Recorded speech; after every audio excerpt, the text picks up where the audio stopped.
We make things. We use our hands, minds, and machines to build, to fix, to improve. We're known as do-it-yourselfers, home improvement fans, fix-it fanatics, inventors. At our core, though, we're all makers.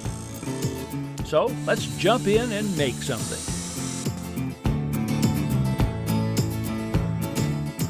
Hi, I'm Ron Hazelton. Welcome to the show. It's better to rebuild than replace. That's my mantra. Well, maybe not always, but I do get a kick out of giving new life to something on its last legs. Case in point, my gas grill. I take it from barely working to nearly new in a matter of hours. Then I'll shift my restoration focus and head for Cajun country to help a New Orleans couple revive their weather-worn deck.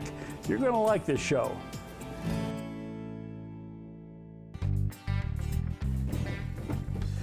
Well, I'm rolling out my toolbox because I'm a man on a mission. My grill over here has been with me for some time. My wife thinks it's time to replace it. It's kind of worn out. I say rebuild it. So let's get cooking. First to go are the grills. Then it's goodbye to the ceramic briquettes, long overdue for retirement.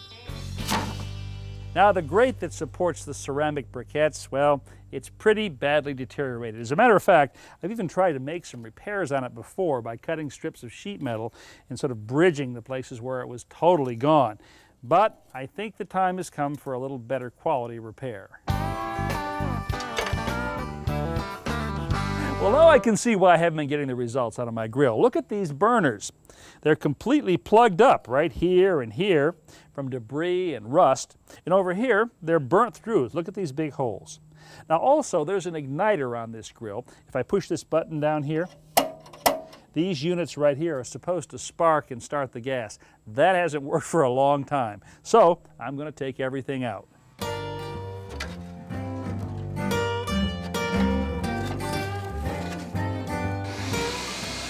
Now I can turn my attention to the firebox. The inside walls are caked with years of baked-on gunk. A flexible putty knife takes it off very quickly.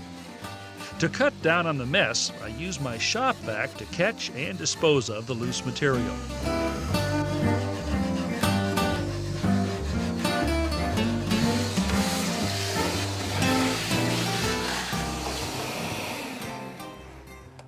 Well, I've gotten most of the nasty stuff off the inside of the firebox. Now I've noticed that there's some oxidation on the outside right here, so I'm going to go after that next. For this, a wire brush is the best tool.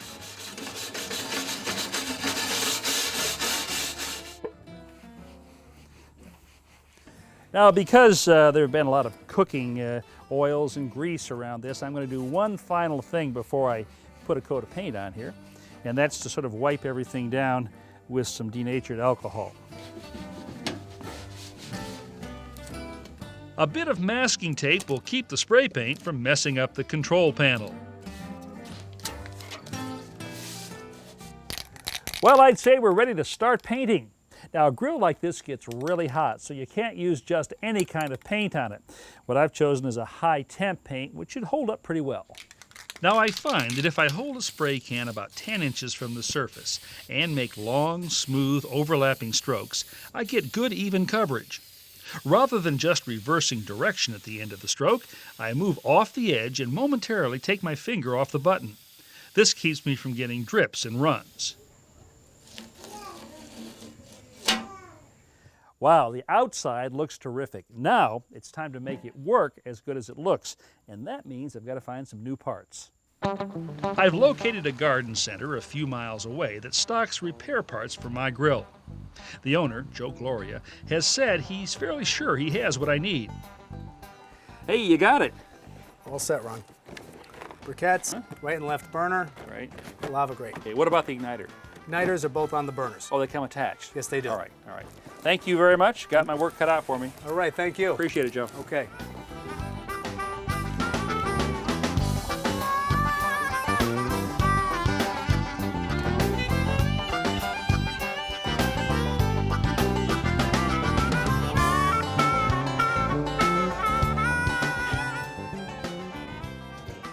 Ah, now for the fun, putting all the new parts in. Just look at this compared to the old one.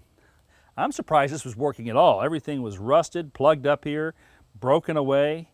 Well, bye-bye old burner, and with a new one. All I've got to do is drop this wire through this hole right here and slip the end of the burner over the valve, just like that. That's all there is to it.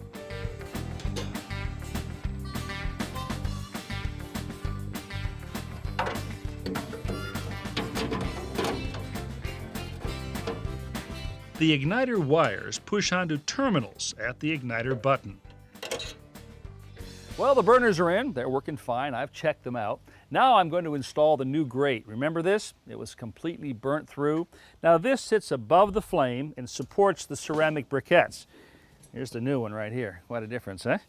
And it just sits right in place, like that. My new ceramic briquettes are ready to go, and it's probably a good time to replace them. You can see on the old one here how they were getting sort of crumbly. Well, about all I have left to do is to put in my grills. There's one, and two. Attach my table, and I'm ready for some grilling. A few hours ago, my grill may have looked like a lost cause. Now it looks practically brand new. What's even more important, though, is how it cooks. I'm going to fire it up and find out. Now this is what I call enjoying the fruits of my labor.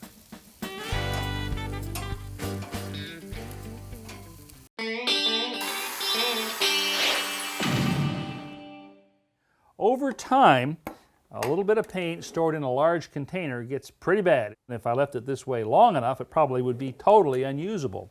Also, when I've got it stored in cans like this, I forget which paint goes where. So I've come up with a good leftover paint storage solution. I've started saving plastic water bottles of all different sizes. Now the key to keeping leftover paint in good condition is to minimize the amount of air in the container. So I match the size of the bottle with the amount of leftover paint that I have. A roll of masking tape keeps the bottle from tipping, and a paper towel will catch any drips. If the paint has a lot of loose debris, I may put a paint filter inside the funnel.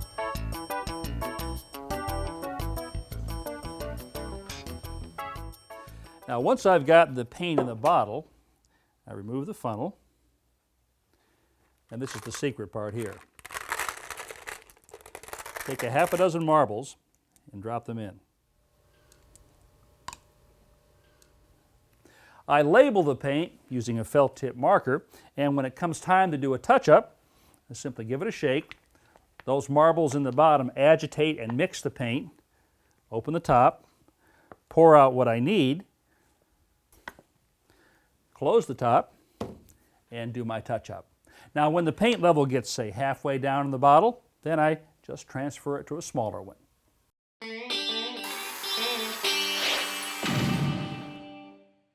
Now one of the things that I find a bit annoying is the sound of sliding utensils inside my kitchen drawers when I open and close them. This non-slip shelf liner works really well to stop that, and if I've got several drawers of the same size, I cut the liner to size by first making a cardboard or plywood template. Place the template on top of the liner. Take a razor blade.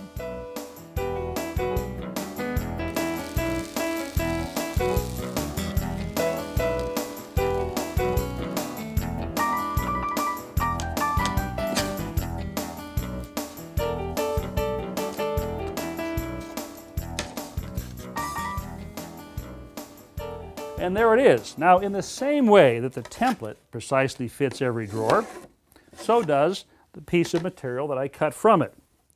But I still find that it's possible to get some wrinkles in here. So I like to take one additional step. I put a light coating of spray adhesive on the back of the liner, just a little bit.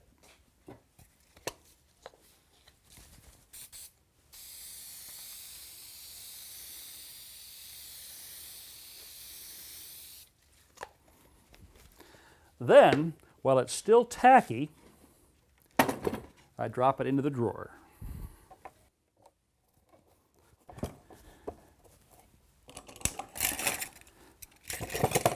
There we go. No slip, no slide, and best of all, no noise.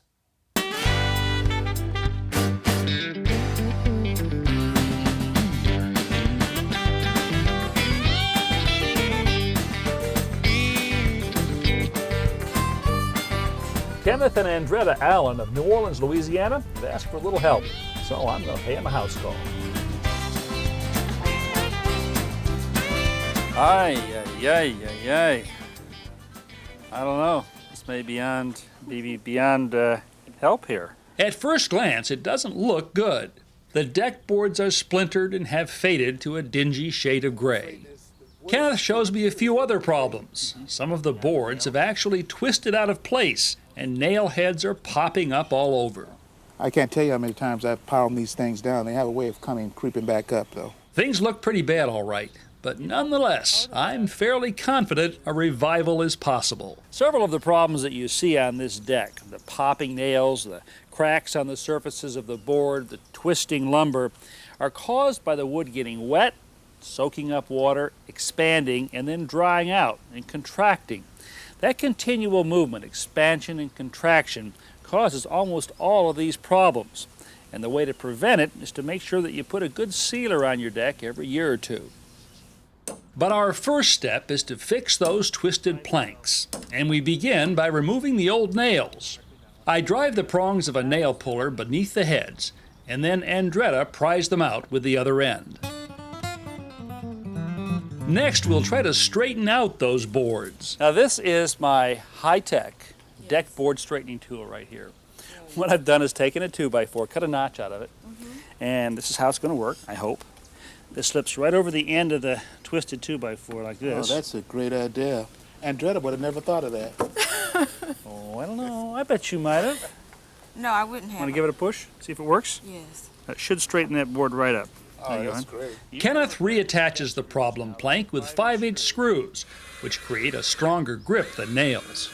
The real advantage to fixing this board rather than replacing it is that we won't wind up with a strip of new lumber that doesn't match the rest of the deck. Okay. There we go, I can feel, yes. What about that? Great Perfect. idea. Perfect. I Such can't a wait. simple solution to what was a big problem for us. We would have went to the store and bought all kinds of contraptions, and it probably wouldn't have worked as easy as this. With the twisted board straightened out, we turn our attention to those popping nails. The ones we can grip with a nail puller, we remove, replacing them with nails that are thicker and slightly longer for better holding power. For the nails that are nearly flush with the surface, we use a drift punch to countersink them slightly. A few of these old boards, though, just won't lie flat and require a bit of encouragement from Kenneth. This is called trust. Do you trust me? Or potential lawsuit. Uh-oh. With all the nails driven in, we're ready to clean the deck with a deck wash and brightener made just for the purpose. We pour the solution into a garden sprayer and I wet the deck thoroughly. Kenneth and Andretta follow behind, lightly scrubbing. But it's the chemicals that are really doing most of the work, loosening the accumulated dirt and bleaching out stains and discolorations. After about 15 minutes, we begin rinsing off the cleaning and bleaching solution using a pressure washer that connects to a garden hose and boosts household water pressure by about 15 times. The high-pressure water produces a scrubbing effect as it rinses off the chemicals. To see just how well the deck is responding, we stop midway and make a comparison. Now see, here's your old board right here. Yes. That's the new board with the deck wash and the power sprayer. Yes. And you can see none of this is hard work. No, it isn't. Well, enough admiring our progress. We refill the garden sprayer and go back to work. After the cleaning is complete and the surface dry, it's becoming clear the deck that was once presumed ready for the kindling pile is well on its way to a comeback. It's clean. It's beautiful. It's bright. Yes. It's ready for a little sealer. It looks really, really great. Would you believe this was underneath all No. that? Our next step is to refill the garden sprayer, this time with a deck sealer that will help restore the wood's color and protect it from weathering. All right, guys, now what we want to try to do here is keep this maybe about a foot or so away from the deck and move it back and forth in a nice even motion like that. Keeping the sprayer head a consistent distance from the surface will ensure a uniform coating. This sealer goes on milky, but it dries clear. The main purpose of a sealer is to slow down the rate at which the wood absorbs water and greatly reduce the expansion and contraction that caused most of this cracking and nail popping. Couldn't be easier, huh? It's going on great.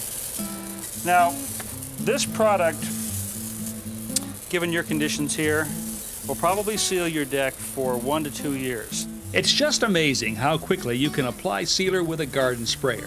Before we know it, we're finished. Didn't even take us 20 minutes to do this whole deck. No. We have no excuse now not to maintain it. Did you say that? Yes, I did. It's always so much better when it comes from you. Than me. The deck sealer needs to dry for several hours before getting any foot traffic, and overnight before we can replace the furniture. But that doesn't keep us from admiring our success from a distance. I gotta tell you, I feel like we've gone back in time. I mean, this deck probably looks like it did pretty much the day it was put down. I've never seen it Yes. look like this. Yeah, it was here when you bought the house, right? It was here Yes, when but we bought the it house. never looked this good. And it was pretty easy, too. Yes. Yeah, it was a little work, but it was a lot easier than I would have ever thought it would have been. Good. Glad to hear that. It looks great. Because this isn't the real reason Andretta had me come here. This was your trial project. And now that you found it so easy, the real job is this fence that runs all the way around the property here. All the way around. Cool. Cool, huh? Can you do it with Dad now? Yeah. Now, honestly, when you first saw this deck, did you think it could turn out this well? You know, there's a lot of satisfaction in restoring things. Oftentimes, you find renewed beauty just beneath the surface. How appropriate to rediscover that here in New Orleans, where people know the value of restoring the past. You know, if I've got a nice piece of artwork that I want framed, I'm going to take it to a professional. But there are times when I want a very simple frame around the bulletin board or something for the kids' room. In that case, I just cut out the frame stock on the table saw. Now, the trickiest part to making a frame like this is actually attaching it together.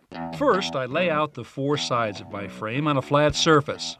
Then flip the sections over so the miters are facing up.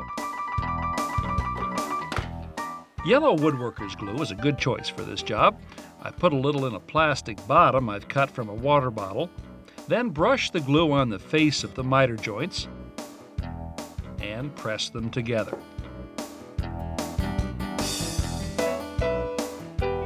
Now here's the tool that makes the clamping part of this job really simple. It's called a band clamp. It consists of a clamp base and a long nylon strap threaded through plastic brackets that fit over the frame corners.